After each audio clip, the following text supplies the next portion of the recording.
नाजरीन, आप सबको JRY TV पर खुशामदीद कहते हैं। आज हम लेके आए हैं एक छोटा सा बच्चा जो हर परिंदे की, हर जानवर की आवाज़ निकाल सकता है। आप भी हैरान रह जाएंगे देख के। तो चलिए आपके सामने वो सबसे पहले किसे मोर की और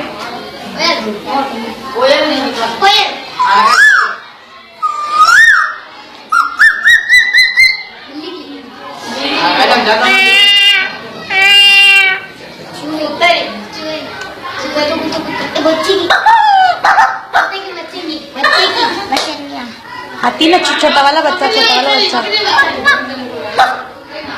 नहीं, वो जो बच्चा पैदा होता है ना छोटा सा।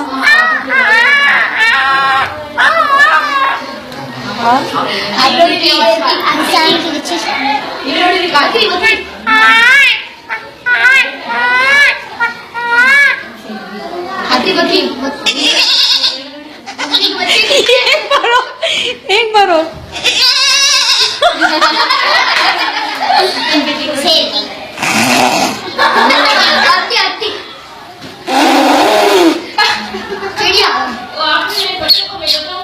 जाओ बेटा जाओ।